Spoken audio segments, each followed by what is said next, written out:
Selamat malam sahabat Seruya di mana saja Anda berada malam hari ini. Berjumpa lagi kita di program Headline Deadline Seruya TV malam hari ini. Bersama saya host spesial malam hari ini Iswandi Ismail yang akan berbincang dengan sejumlah narasumber kita tentang pers di tengah godaan tahun politik. Nah, kenapa topik ini diangkat? Memang sengaja karena mengingat bahwa tahun politik, tahun 2023 ini memang sudah dimulai, genderang politik pun juga sudah mulai ditabuh, dan menariknya salah satu unsur yang ikut meramaikan genderang tahun politik ini adalah keterlibatan pers di dalamnya. Kita sadari bahwa pers punya peran yang sangat penting dan sangat strategis dalam pelaksanaan atau perhelatan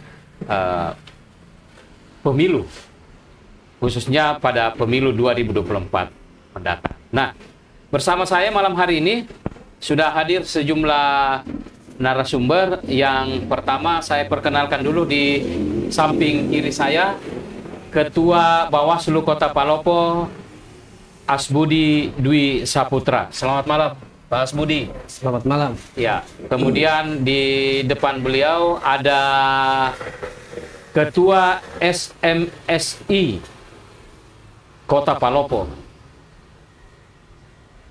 pengusaha media muda yang energik dan sudah teruji di berbagai medan pertempuran media. Ya, ini ada adinda saya Wahyudi Junus. Ya, kita selamat malam. Selamat malam, senior. Ya. Kemudian, nah ini yang Gambo. ya, bagi saya apa ya, saya mau bilang seperti pinang dibelah dua ya. Lama kami bersama menggeluti dunia jurnalistik. Sejak awal-awal Palopo mulai berdiri sebagai sebuah kota otonom. Di sana kita bergelut, mengembangkan dunia jurnalistik di kota Palopo yang waktu itu memang masih sangat masih sangat sederhana ya. Nah, beliau adalah Hairul Baderu. Ya, kalau saya bilang koran Seruya, Seruya TV, dan banyak media-media lain sebelumnya, itu pasti Anda sudah tahu bahwa beliau ini salah satu juga pelopor media, pengusaha media di Kota Palopo. Nah, terkait dengan topik kita, saya mulai dulu dari Wahyudi Yunus ini, selaku Ketua SMSI Kota Palopo. Nah, bagaimana SMSI sendiri melihat perkembangan politik di tahun politik ini sendiri? Terutama bagaimana peran-peran media yang harus terlibat di dalamnya untuk ikut menyukseskan pemilu di 2024. Ya, terima kasih Kakanda Swandi. Host spesial ya, malam ini. Host spesial. Iya.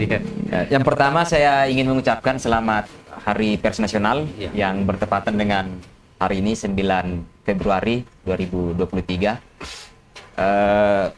Terkait dengan pers ya di tengah godaan tahun politik, saya kira ada banyak hal sebenarnya yang harus menjadi perhatian karena saya melihat dari proses demokrasi kita ya, dari beberapa tahun, mulai dari yang saya terlibat aktif dan mengikuti perkembangan pesta demokrasi mungkin sejak 2009. Ya, 2009 kita mengikuti, kemudian saya aktif di media sejak 2012, 2014 dapat pemilu. Ada banyak hal yang berbeda dari tahun-tahun itu dengan tahun 2024 mendatang. Kalau bicara konteks pemilu, ya, konteks pesta demokrasi, terkait dengan media ya. Nah, dulu media cenderung lebih bebas. Jadi rambu-rambu yang diatur oleh KPU sebagai penyelenggara ya, dan Bawaslu itu tidak seketat sebelum-sebelumnya. Ya. Dulu terkait iklan misalkan, terkait konten-konten yang kemudian dimuat oleh media itu tidak seketat apa yang menjadi rambu-rambu hari ini. Ya. Dulu kita membuat kita boleh mengiklankan misalkan peserta pemilu di media dengan cara media. Nah, karena dulu mungkin intervensi atau istilahnya. KPU dan penyelenggara ini tidak terlalu jauh masuk ke situ, sehingga cenderung lebih bebas lah media dalam mempromosikan atau membuat konten apakah dalam bentuk berita, iklan dan lain-lain bagi setiap peserta pemilu, apakah partainya atau calon kepala daerahnya. Nah, hari ini saya kira banyak perubahan, banyak rambu yang harus kita tetap lihat sebagai pekerja media ya, khususnya di media-media konvensional. Misalkan ada tahapan yang kita boleh memuat iklan misalkan ya. Ada tahapan yang kita tidak boleh. Nah, itu juga. Dulu kan hampir semua begitu masuk tahapan, bahkan sebelum tahapan boleh gas full. Ya kan? Pendapatan media aja saya kira maksimal waktu itu kan. Nah, ini yang saya kira berdampak sekali bagi teman-teman media karena adanya batasan-batasan itu. Nah, selain itu kalau bicara pemilu dan media, saya kira netralitas. Ini juga menjadi penting bagi kita teman-teman media ya, persoalan netralitas. Nah, tapi netralitas yang saya maksud secara konten bagi saya memahami netralitas bagi media itu kontennya. Ya, karena yakin dan percaya, saya selalu bilang bahwa bicara netralitas, apalagi bicara media, orang-orangnya yang ada di media itu tidak ada itu. Tidak ada netralitas. Kenapa? Karena kita aja dikasih oleh negara yang namanya hak pilih. Sehingga tentu kita punya sikap politik di situ. Saya mau memilih ini nanti. Kan ada itu. Dan itu tidak boleh. Justru kalau itu dihilangkan, ya pelanggaran juga. Kan? Nah, tetapi secara konten harus tetap netral. Harus tetap netral. Dalam artian, misalkan saya sebagai pekerja media, saya nanti punya pilihan di pemilu, tapi saya tidak boleh karena saya punya pilihan, kemudian saya membuat konten yang menyudutkan orang lain, yang bukan pilihan saya. Saya kira ini yang harus jadi perhatian. Dan ini kita di SMSI sudah coba lakukan edukasi paling tidak ke teman-teman yang ada di SMSI. Itu yang menarik bagi saya, bahwa bagaimana peran organisasi pers itu sendiri ya. Karena kita tahu sejak reformasi organisasi pers, tempat berhimpunnya para pelaku atau jurnalis maupun wartawan ini kan begitu banyak ya. Terakhir dengan berkembangnya juga media, jadi tidak hanya yang media-media mainstream, sekarang ini sudah banyak media-media digital ya, seperti yang dilakukan Seruya hari ini, itu bagian daripada perkembangan media digital. Nah, bagaimana sebenarnya juga peran organisasi pers ini untuk ya terutama seperti SMSI itu agar bisa mengatur anggota-anggotanya agar ya seperti tadi, bahwa you sebagai pribadi boleh saja mau memilih siapa, mau mendukung siapa boleh, tetapi ketika berbicara tentang media persnya, terutama kontennya, maka ya di situ dia harus betul-betul bisa berpijak pada netralitas itu. Nah, bagaimana di SMSI sendiri melakukan itu? Iya, jadi kalau kami di SMSI kebetulan di Kota Palopo ini kita masih sedikit lebih lebih ringan untuk mengurus itu karena jumlahnya tidak terlalu banyak. Di Palopo kita anggota SMSI hanya ada 7% media. Salah satunya ya Pak Heru juga, Pak Heru Baderu di Seruya. yang kami sampaikan itu tadi ke teman-teman ini bahwa karena yang kita atur adalah perusahaannya, sehingga kita meminta kepada owner, ya, kepada owner setiap media ini untuk menyampaikan kepada seluruh karyawannya, ya, bahwa ketika kita diskusi media, maka kepentingan pribadi kita atau sikap pribadi kita itu tidak bisa dibawa ke situ. Itu tidak bisa dibawa ke situ. Paling tidak yang kami prioritas adalah edukasi bahwa kita harus menutup mata terkait pilihan kita ketika kita lagi bicara soal konten-konten yang kita akan muat di media-media kita. Oke. Nah, itu saya kira yang paling penting itu. Itu menarik. Nah, berbicara tentang itu, kita nih mau tahu juga ini bagaimana juga Seruya ini bisa memposisikan dirinya. Walaupun saya ya banyak masyarakat yang tahu juga atau anggapannya juga masih agak keliru tentang Seruya ini. Bahkan ketika awal-awal Seruya koran waktu itu didirikan juga, ya saya termasuk orang yang ikut di sana untuk membidani itu lahirnya cetakan pertama. Nada-nada sumbang itu masih sering kita dengar. Nah, seiring berjalan waktu ini Pak Khairul, bagaimana Seruya menyikapi itu sehingga bisa memposisikan diri bahwa ya sebagai media seperti yang disampaikan oleh Yudi tadi, oke lah, sebagai media ya kami tetap profesional dong, ya kan, menjaga netralitas media itu, menjaga idealisme jurnalistik itu tidak terkontaminasi dengan kepentingan politik. Nah, bagaimana seperti itu, Pak? Terima kasih Pak Wandi, Bung Wandi. Sebenarnya saya harus wawancara. Nah, cuman saya tadi konsep bahwa karena ini hari pers, maka Pak Wandi ini adalah salah satu perintis koran Seruya. Terus salah satu ya basicnya adalah wartawan dan secara kebetulan sekarang menjadi komisioner KPU. Betul. Nah, ini kan saya jawab bahwa dua hal. Bahwa ketika saya jawab sebagai wartawan dulu. Iya, betul. Bahwa ya saya sebagai wartawan tentu semua bahwa harus independen, tidak boleh berpihak. Pokoknya independen. Itu versi saya sebagai wartawan. Semua yang akan saya liput harus saya liput. Itu versi wartawan. Betul. Tetapi saya yang kedua saya berbicara sebagai owner dari koran Seruya, pemilik dari koran Seruya atau direktur koran Seruya. Saya perlu kita pahami bahwa pers ini adalah industri. Nah, ketika kita berbicara industri, di dalam itu ada karyawan, ada biaya operasional, bagaimana memikirkan kesinambungan perusahaan media. Artinya nilai komersialisasi tidak akan bisa lepas ya dari sebuah industri itu. Nah, maksudnya gini, ketika kita berbicara pers adalah industri, adalah bagaimana kita bisa mempertahankan dan perusahaan ini berkembang. Nah, berbicara industri adalah profit, how to make profit. Nah, itu kadang wartawan tidak memahami. Cuman memang setiap perusahaan media seperti juga Teras mungkin, Ritme dan media-media yang ada dalam SMSI itu ada buku putihnya. Nah, contoh koran Seruya. Ya, saya boleh satu Palopo tahu bahwa saya tidak bisa dipisahkan dengan wali kota sekarang. Tetapi ada buku putih yang tidak boleh saya langgar. Misalnya siapapun calon wali kota misalnya nanti yang mau silakan kami buka ruang. Tetapi di dalamnya ada nilai-nilai profit. Anda mau dikasih bagaimana silakan, tapi ada bayar.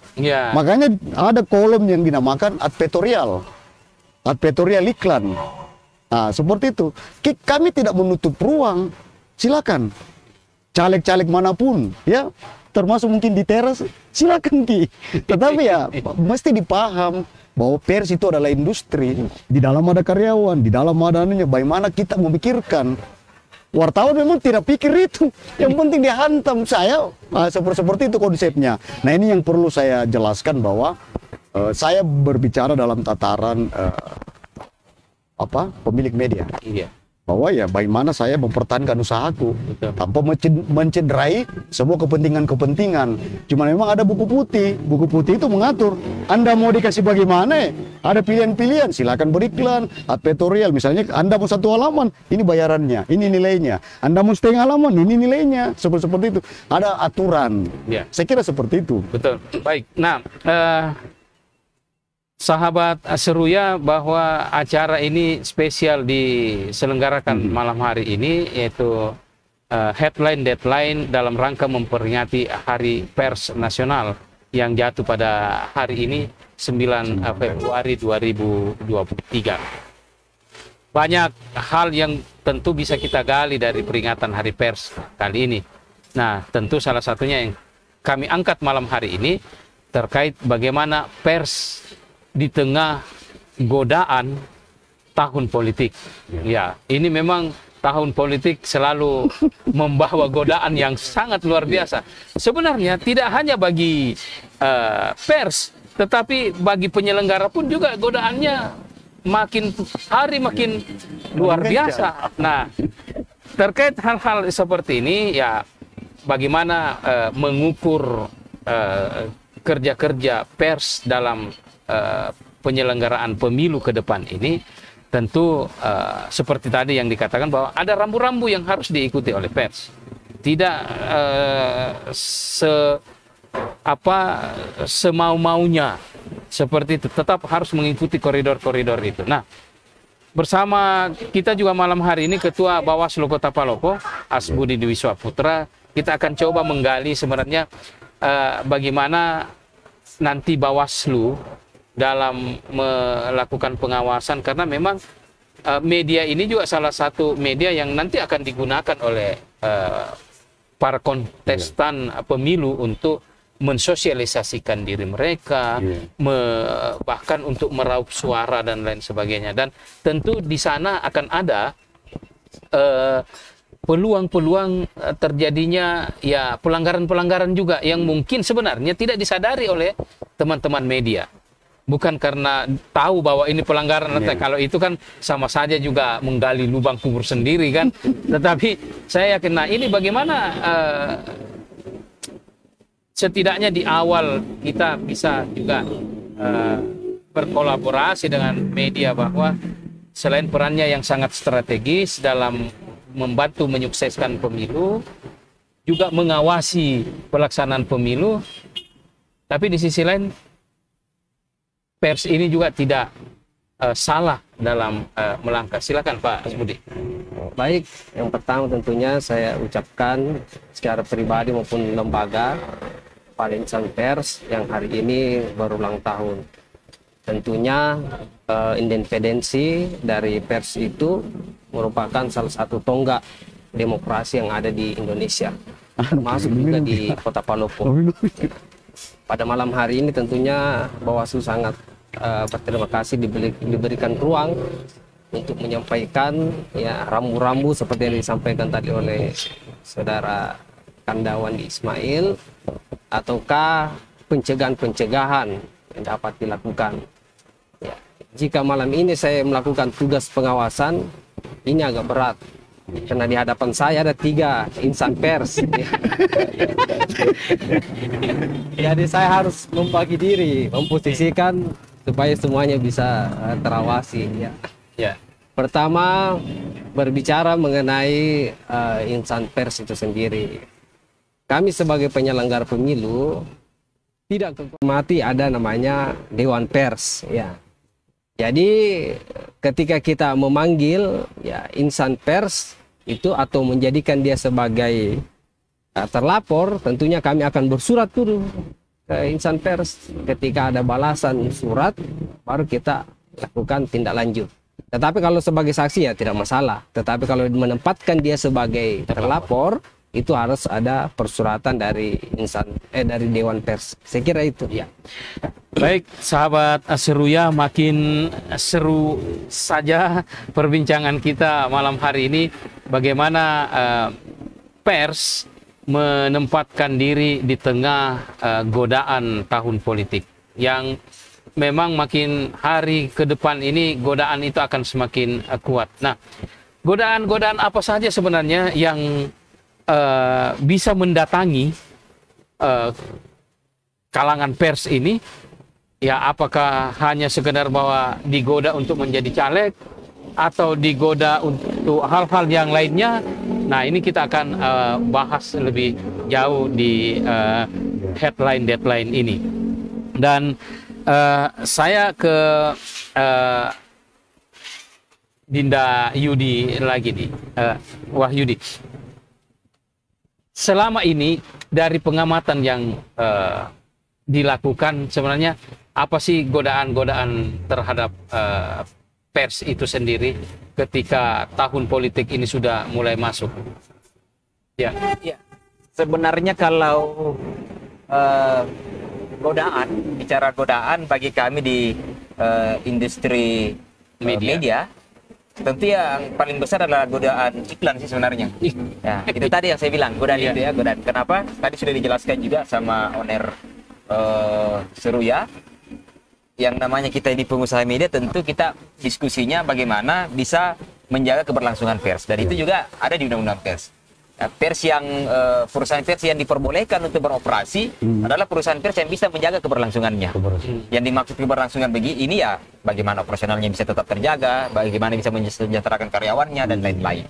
Nah, sehingga tiba musim politik, ya tahun politik, tentu di pikiran kami wah ladang juga ini barang. Iya, ini peluang ini Pasti ya. ini peluang karena di hari-hari yang lain jarang sekali orang yang mau beriklan, mau mensosialisasikan dirinya lewat media. Tiba tahun politik ya kami anggap ini ladang, ya. Ini ladang.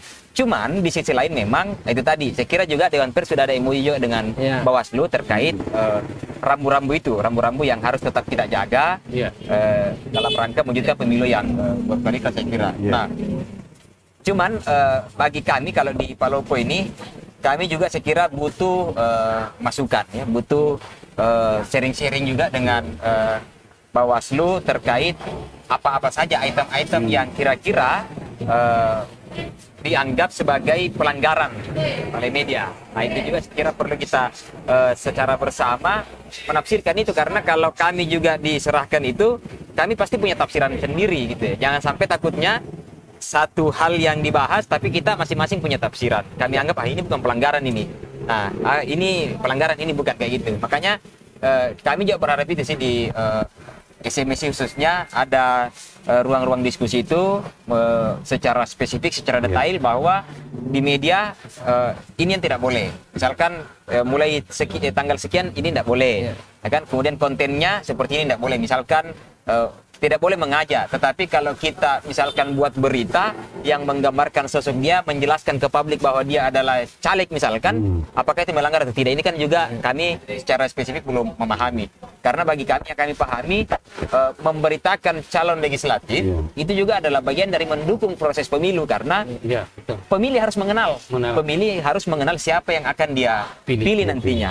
Makanya kami membuka ruang untuk itu. Nah, cuman kami juga tidak terlalu paham sampai saat ini apakah ini masuk kategori mengkampanyekan atau tidak. Nah, ini makanya perlu mungkin kita ada kesepahaman ya terkait dengan seperti itu. Karena kalau bicara godaan tinggi sekali. Tinggi sekali. Kalau bicara soal netralitas, saya kira di pers itu ini bisa diskusi kita. Bisa diskusi sama saya menjaga netralitas pers itu, saya kira itu bagi saya itu tidak terlalu sulit, karena bagi saya itu bicara konten. Tetapi yang sulit itu adalah menolak orang mau bersosialisasi lewat media kita, itu sulit. Karena di situ ada ya itu tadi keberlangsungan pers yang kita juga harus jaga. Itu sih sebenarnya. Nah, ini menarik menyambung yang disampaikan oleh Yudi tadi, bahwa ternyata teman-teman pers ini memang juga butuh edukasi terkait apa yang. Nah, kalau kami sendiri juga di KPU itu kan memang nantinya akan ada juga sosialisasi ke teman-teman media terkait tahapan-tahapan dan terutama jelang-jelang pemilu itu ya, kampanye itu nanti itu juga akan ada masa itu kita akan mengundang teman-teman. Nah, tetapi memang mungkin barangkali Pak Ketua di awal ini bisa juga lah setidaknya diberi pemahaman kepada teman-teman media ini, bahwa kan tentu nanti akan ada apa yang boleh dan apa yang tidak boleh. Nah, di pemilu itu kan selalu seperti itu. Terutama kalau berbicara tentang iklan, kapan boleh beriklan, kapan berakhir, di mana tidak boleh, dan iklannya juga seperti apa, itu kan semua nanti akan diatur. Nah, kira-kira bagaimana bisa mengedukasi teman-teman pers ini sendiri ke depan agar mereka juga tentu tidak salah dalam melangkah seperti itu. Jadi sebenarnya bukan hanya pers, ya, banyak pihak-pihak yang harus bersinergi dengan Bawaslu. Tapi tema malam ini kita mengangkat pers, jadi kita fokuskan mengenai pembahasan pers. Ya.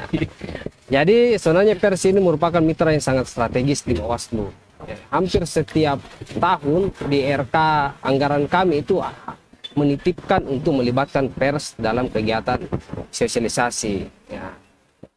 Tapi sayangnya biasa tidak semua yang hadir. Ya.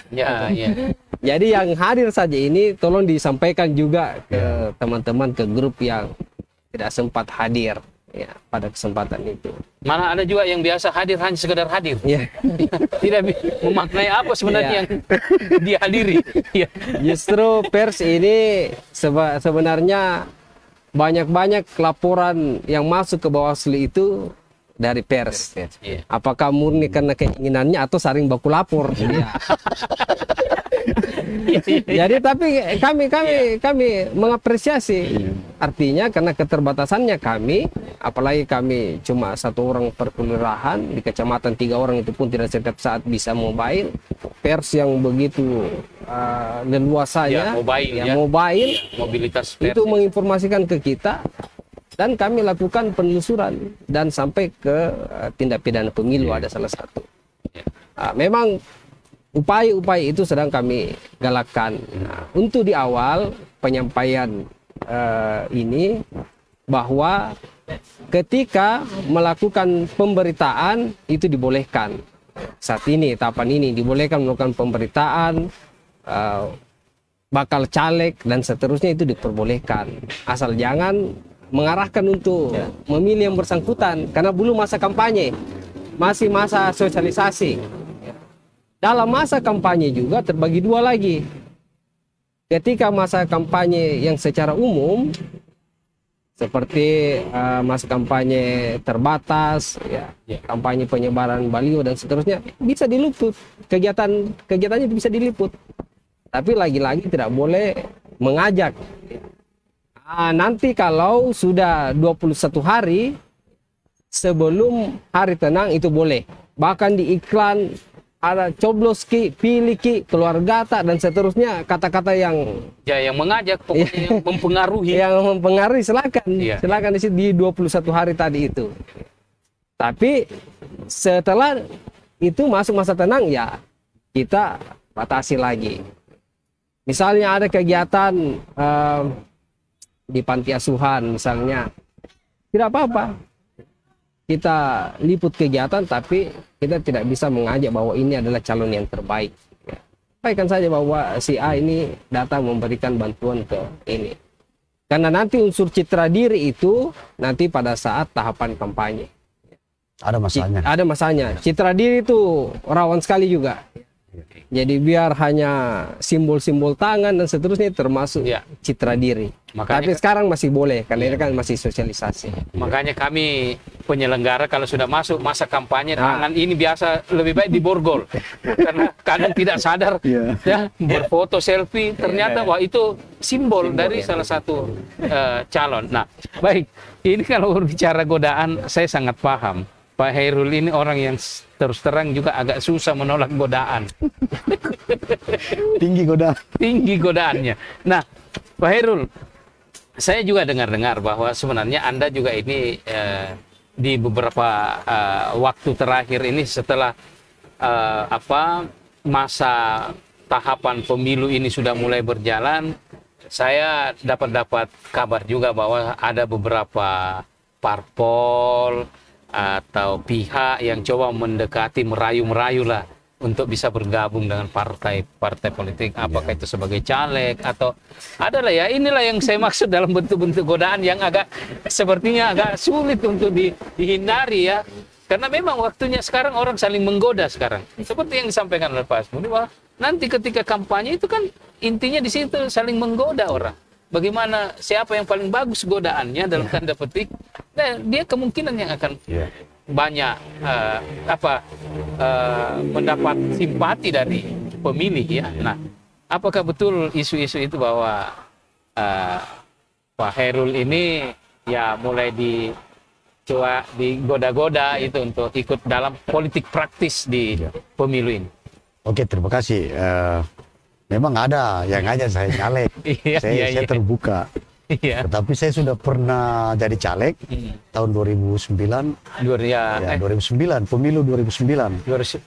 Artinya saya sudah pernah punya pengalaman jadi caleg, sudah paham dunia politik praktis. Iya. Ya, saya fokus ke usaha. Iya, dan waktu Fokus itu untuk pengalamannya pahit ya. Jadi pahit. Tapi justru pengalaman pahit itu yang membuat saya bisa tegar seperti sampai sekarang hari ini. Iya. Nah, ada yang menarik dari Ketua Bawaslu tadi bahwa media ini ya memang saya akui bahwa tinggi godaannya, tetapi ya khusus media saya bahwa mungkin juga media-media lain punya buku putih.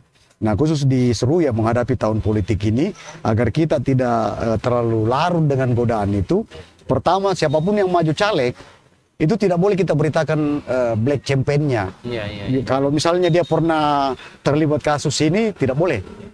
Kami tidak lagi memberikan ruang untuk misalnya Pak Yudi misalnya caleg, terus Pak Yudi ini pernah ada kasus.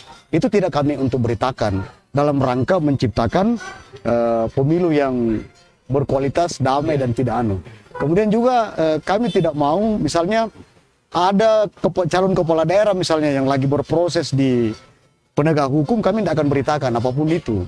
Seperti itu, ini rambu-rambu yang perlu kita jaga agar media ini tidak menjadi tempat untuk saling untuk caci maki, menjatuhkan ya, saling menjatuhkan.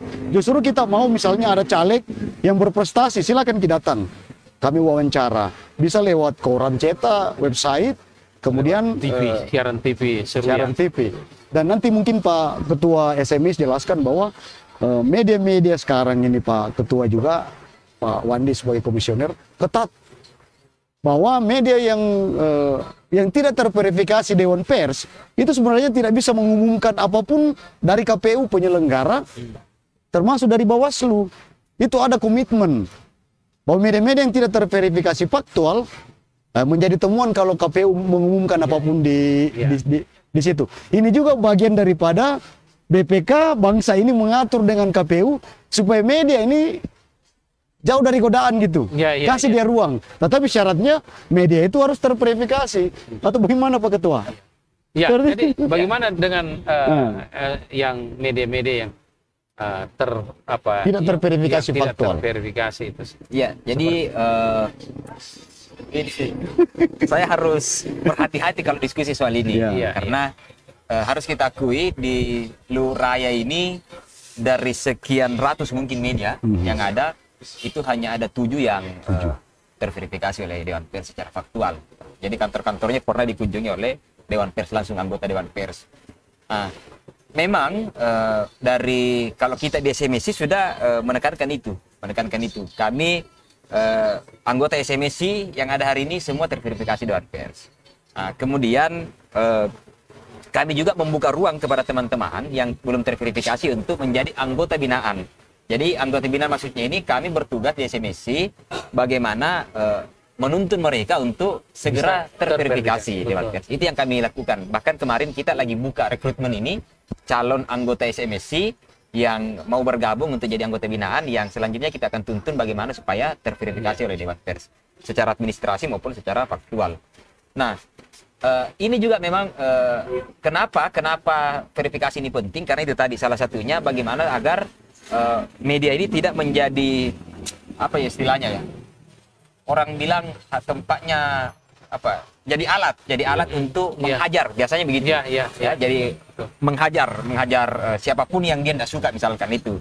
Nah, dijadikan alat dijadikan alat oleh pihak tertentu untuk menyerang lawannya. Itu juga godaan. Ya, itu juga itu jadi antagonis lagi. Ya, bahkan ya di beberapa kasus itu nilainya lebih besar itu. Lebih besar ya. Dibanding sekedar advertorial dan ini. Sepakat itu. Ini beberapa kejadian dan kami di industri media paham itu. Ya, makanya dengan terverifikasinya ada rambu-rambu itu, karena sanksinya juga bagi kami kalau kita melakukan hal-hal seperti itu, maka verifikasinya bisa dicabut. Karena ini proses evaluasi berjalan terus. Apalagi kalau ada instansi yang kemudian melaporkan kami di Dewan Pers, otomatis itu dicabut itu barang verifikasinya. Jadi kenapa tadi Pak Herul sampaikan bahwa proses-proses kolaborasi yang kemudian akan dilakukan oleh instansi memprioritaskan ya istilahnya, ini arahan dari yang kami dengar ya, arahan yang kami dengar dari BPK Provinsi lewat pengurus SMSI dan Dewan Pers saat melakukan verifikasi faktual juga di kantor kami, itu disampaikan. Kenapa? Karena paling tidak mereka yang sudah terverifikasi ini sudah punya norma-norma yang sudah diperiksa juga oleh Dewan Pers bahwa ini yang boleh lakukan, ini yang tidak boleh. Makanya kalau sama yang disampaikan dari Pak Herul di media kami, kalau untuk menghajar orang, jangan dulu bos. Jangan. Karena kami menjaga itu, kami sudah ada komitmen dan kami dipantau. Ya, artinya bahwa ke depan media-media terutama yang memang sudah terverifikasi ini kan sudah sangat jelas rambu-rambu yang mereka harus lalui. Artinya tidak lagi akan melakukan jurnalistik hitam lah seperti itu ya. Itu sudah ditinggalkan. Karena itu memang ke depan tidak akan lagi laku dan media-media yang seperti itu pasti akan ditinggalkan sendiri oleh masyarakat. Media zaman jahiliyah. Iya itu ya. Ada rambu-rambu yang diatur. Kalau saya bilang begini, lebih baik kita mempromosikan orang daripada kita menghajar orang. Iya. Itu sih lebih ini kalau saya, karena memang ya aturan mainnya seperti itu. Kalaupun ada yang misalkan melanggar dan itu menjadi kepentingan publik, itu boleh kita beritakan. Ya, itu bukan konsep menghajar orang itu. Nah, misalkan ini ada anak-anak misalkan dikasih keluar dari sekolah karena ketidakmampuannya untuk apa misalkan ya. Ini dari sisi humanis itu harus kita beritakan. Kita tidak sedang menghajar sekolahnya. Kita tidak sedang menghajar kepala dinasnya misalkan, tapi kita mau menyelamatkan ini. Bagaimana karena, anak ini bisa tetap bersekolah. Ya, ada kepentingan publik di situ. Betul. Tapi bisa saya tambah Pak Wan. Boleh. Bahwa kalau masyarakat publik bertanya, adakah media yang independen? Jawaban saya tidak ada. Janganlah sekelas Seruya, teraskata.com, media-media TV nasional saja tidak ada yang independen. Tetapi ada rambu bahwa media ini jangan dijadikan alat untuk merusak calon kepala daerah, jangan dijadikan media ini untuk merusak para caleg yang maju bertarung. Seperti itu kita beri ruang. Contoh Seruya TV ini kan sudah berapa kali mengundang para kandidat yang disebut-sebut maju. Datang Ki. Ada juga, ya saya boleh sampaikan ini, ada juga yang tidak mau. Ya mungkin dia tidak mau karena memang mungkin masih agak kaku kalau dia mau ngomong di depan. Tapi kami undang, yang mau silakan kita datang, kita wawancara. Dan saya tahu juga Pak Bawaslu dia juga mengamati kita. Memantau Pak. Jadi betul. Jadi Bawaslu juga bukan hanya melakukan pengawasan langsung secara nyata di lapangan, tetapi melalui media juga. Kasus-kasus yang lalu kenetralan ASN itu ada beberapa yang tertangkap melalui media. Dia melakukan ajakan di media, posting-posting foto, like dan seterusnya. Jadi betul yang disampaikan oleh tadi Kanda Herul bahwa Bawaslu itu bukan hanya mengawasi secara hadir di lapangan, tetapi melalui internet juga. Dan itu ada ruang juga diberikan ke kami ketika ada informasi yang sifat hoax itu dikirimkan ke Bawaslu RI, nanti di sana di take down. Dia sudah kerjasama. Artinya bahwa kerja-kerja penyelenggara baik itu KPU maupun Bawaslu itu sangat banyak terbantu dengan media, terutama pemberitaan-pemberitaan yang disampaikan oleh media. Baik, sahabat Seruya, masih di headline-deadline malam hari ini kita membahas topik pers di tengah godaan tahun politik. Nah, dalam perjalanan pers tanah air dan juga pemilu yang sudah kita selenggarakan, pers dan pemilu ini ibarat dua sisi mata uang yang tidak bisa dipisahkan. Meskipun juga dalam perjalanan pemilu ini, pers kita ini juga sempat bahkan mungkin sampai sekarang masih terasa dia seperti dibilang terpecah juga tidak, tetapi sangat dirasakan oleh masyarakat bahwa terjadi kubu-kubuan. Nah, khusus untuk kita, pers lokal kita di Palopo ini, bagaimana Bung Khairul ini melihat bahwa apakah juga ada terpecah seperti itu, dukung-mendukung, atau seperti apa? Nah, kalaupun memang ada, bagaimana upaya teman-teman media pers di Palopo ini untuk, ayo mari kita menyatukan diri bahwa tahun politik adalah tahun politik yang kita ikut di dalamnya untuk menyukseskannya, tetapi kita tidak boleh ikut larut terpecah dalam pilihan-pilihan yang bisa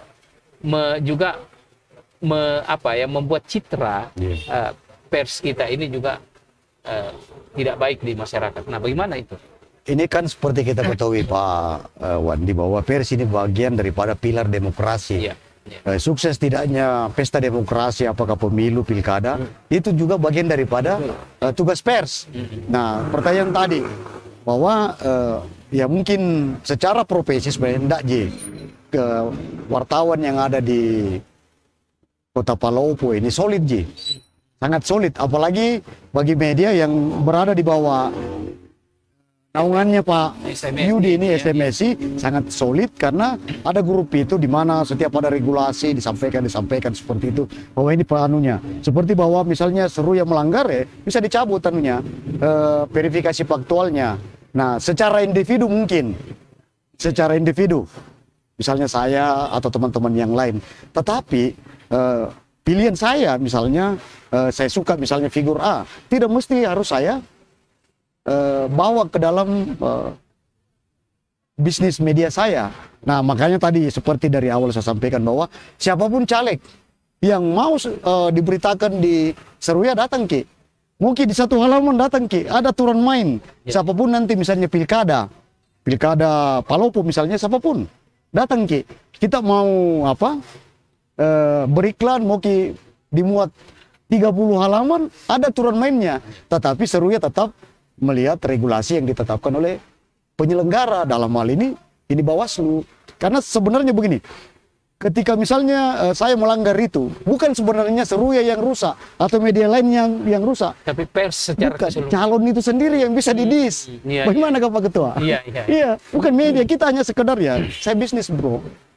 Tetapi calon ini yang masuk dalam tahapan yang seperti masa kampanye tadi bisa kena sanksi misalnya seperti itu. Ya, nah bagaimana sendiri media bisa menahan godaan itu agar polarisasi yang terjadi. Kita harus akui bahwa pasca pemilu di 2014, nah masyarakat kita ini kan terpolarisasi pada kubu ini dan kubu ini. Yang sayangnya itu makin diperparah dengan media juga yang ikut terpolarisasi dengan dukungan-dukungan itu. Nah, kira-kira harapan ke depan di 2024 bagaimana agar kejadian di pemilu sebelumnya itu tidak lagi terulang, terutama dalam membuat polarisasi di masyarakat dan juga polarisasi di pers. Iya. Sebenarnya kalau di Kota Palopo ini soal kubu-kubu itu saya mungkin tidak terasa melihat karena jujur saja saya belakangan ini fokus di perusahaan, jadi saya menghindari untuk menulis berita juga sebenarnya karena saya ketakutannya karena secara pribadi saya punya pilihan saya konflik of interest itu. Makanya saya lebih serahkan sepenuhnya ke wartawan untuk menulis. Nah, kemudian yang kedua, untuk menghindari itu, khususnya kami di SMSI, kami selalu mengupdate informasi-informasi dari Dewan Pers. Terakhir ini kan kita ada surat edaran Dewan Pers tentang nomor 1 SEDP garing Romawi 12 2022. Ini ada edaran tentang kemerdekaan pers yang bertanggung jawab untuk pemilu 2024 yang berkualitas. Ini saya kira edaran dari Dewan Pers kepada kami sebagai pengusaha pers, pengusaha media dan teman-teman wartawan yang aktif bekerja di media sebagai rambu-rambu. Nah, Dewan Pers juga menghargai pilihan kita, pilihan politik kita, sehingga pilihan politik itu tidak bisa dihapus, tetapi kita hanya diwajibkan untuk setiap menulis berita tentang yang berkaitan dengan pesta demokrasi itu betul-betul memperhatikan politik jurnalistik. Nah, dan hal-hal yang dianggap bisa memecah belah itu diwajibkan untuk dihindari. Saya kira sangat jelas pedoman kami dalam bekerja. Dan kalau bicara soal kubu-kubuan, justru kami seharusnya tidak boleh kubu-kubuan. Ya. Karena kita yang didorong oleh Dewan Pers untuk mengedukasi masyarakat agar tidak ada kubu-kubuan yang berlebihan. Perbedaan politik itu pasti, Ya. perbedaan sikap dan sebagainya itu pasti. Tetapi kalau sudah sampai pada ranah menghakimi orang, menjustifikasi orang terkait tindakan-tindakan negatif misalkan, saya kira itu sudah jauh sekali dari harus ditinggalkan. ya, itu harus ditinggalkan. Dan saya kira kami juga di SMSI sudah bersepakat bahwa di pelantikan kemarin kita sudah bersepakat untuk sama-sama menangkal hoax, dan tentu kita sama-sama bersepakat untuk mendukung penyelenggara pemilu agar pelaksanaan pemilu ini betul-betul bisa berkualitas dan berintegritas. Saya kira itu. Ya. Nah, Pak Ketua Bawaslu, berbicara tentang bagaimana mengawasi media ini kan sebenarnya ada dua, konten medianya sendiri dan pelaku media. Ya. Nah, ini kan ada dua di sana. Walaupun konten media itu Netral. produk daripada pelaku media, tetapi ini kan menjadi lebih berat bagaimana mengawasi itu ketimbang dengan masyarakat biasa yang ya kita tahu, kita lihat wujudnya dan lain sebagainya. Nah, bagaimana di Bawaslu sendiri ini menjaga itu agar betul-betul teman-teman pers ini dalam mengawal pesta demokrasi pemilu ini juga betul-betul bisa menciptakan pemilu-pemilu yang bersih. Ya. Jadi kami di Bawaslu juga tidak bekerja sendirian.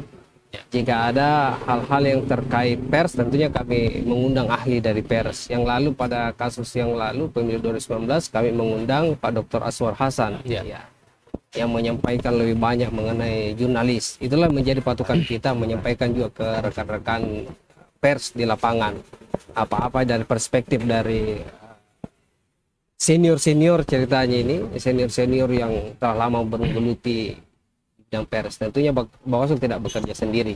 Ada ahli-ahli, ada tokoh-tokoh yang kita libatkan dalam melakukan pengawasan. Kemudian saya sambung dari apa yang disampaikan tadi oleh Kanda Herul, betul. Yang paling banyak dirugikan itu adalah calon itu sendiri. Ketika kita memproduk hal-hal yang justru terjadi pelanggaran, dugaan tindak pidana pemilu, itu jika calon tersebut sampai dipidana dengan kurungan badan, itu otomatis akan mendiskualifikasikan calon tersebut. Kemudian sanksi yang kedua, itu sanksi administrasi pemilu. Jadi kasus yang lalu itu ada dua sanksinya, ada administrasi pemilu, ada tindak pidana pemilu. Kalau administrasi pemilu, dia terbukti dan Bawaslu menilai memang fatal apa yang dilakukan itu, misalnya dia sudah beriklan di media 1, 2, 3, hampir seluruhnya. Itu kemungkinan ada sanksinya untuk tidak diikutkan dalam tahapan kampanye. Sangat rugi jika baru masuk tahapan itu tiba-tiba dikenai sanksi. Jadi dia tidak boleh berkampanye dalam tahapan kampanye itu. Berarti rugi sekali. Iya. Jadi peran pers itu betul-betul menjaga juga dari peserta pemilu ini. Jangan hanya kita ada iklan gaspol, jangan. Kasihan, jangan semata-mata hanya memikirkan profit tetapi fungsi pers salah satunya adalah edukasi di sana. Oke. Saya tambahkan dulu mungkin sedikit. Silakan, Jadi sedikit. begini, Waktu kita sudah sangat terbatas. Ini menyampaikan aspirasinya teman-teman pengusaha media ini. Karena ruang untuk mendapatkan iklan dari caleg itu terbatasi di beberapa pemilu terakhir ini. Sebenarnya kita punya pikiran harusnya negara juga menyiapkan anggaran itu di penyelenggara supaya tetap sosialisasi untuk publik tetap jalan, pemilih tetap mengenali pasangan apa Caleg-calegnya. pemilu, caleg-calegnya tanpa ada pelanggaran di situ. Jadi tetap ada asas keadilan. Jadi tapi yang bertanggung jawab untuk itu karena tidak semua caleg memang bisa pasang iklan. Ya, Tapi kalau penyelenggara yang fasilitasi ada keadilan di situ, semua terfasilitasi. Seperti baliho. Ya, seperti balik seperti calon kepala daerah, Iya, iya, KPU mengumumkan. fasilitasi kan. Dan satu Pak, selalu saya tegaskan sebelum kita off ini bahwa ya pada pilkada Lutra dan Lutim dulu itu ketat KPU-nya. Media yang tidak terverifikasi faktual tidak diladeni. Ya. Dan pada waktu itu seru ya karena belum terverifikasi faktual ya. Saya harus ikut aturan. Telan saya. Nah, mestinya tahun ini begini juga. Ya, ya. Seperti itu. Menjawab itu sebentar Pak Ketua, menjawab itu bahwa memang kami sebenarnya juga di KPU berharap ada regulasi itu segera turun. Tapi sampai hari ini kami penyelenggara belum ada ya. Biasanya seperti pemilu-pemilu sebelumnya itu akan ada edaran bersama atau MOU antara penyelenggara dengan Dewan Pers. Dia akan menurunkan itu bahwa ini yang boleh ditemani bekerja sama dan ini tidak. Tapi sepanjang itu juga belum ada, kami juga tentu ada belum pegangan, kan? Ya, tidak ada pegangan, jangan sampai itu menjadi bumerang bagi kami penyelenggara. Nah, yang terakhir barangkali Pak Ketua yang mau disampaikan. Jadi ini yang terpenting. Iya. Misalnya, ya tidak menutup kemungkinan ada yang offside.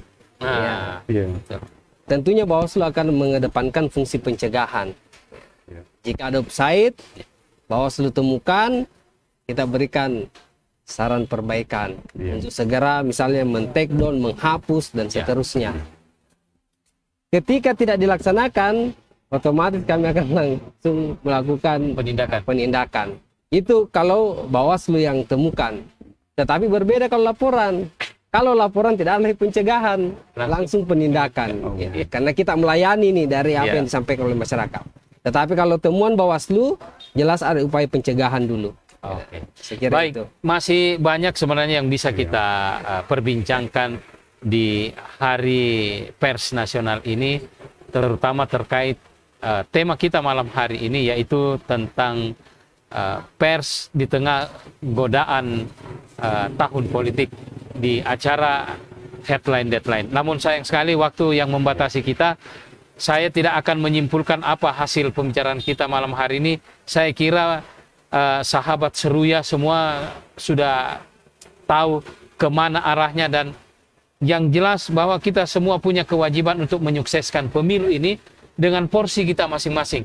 Setidaknya bahwa kita tidak menjadi bagian yang merusak jalannya pemilu ini. Demikian perbincangan kita malam hari ini. Saya Iswandi Ismail mohon diri dari hadapan Anda semuanya. Terima kasih sudah bergabung. Selamat malam dan sampai jumpa.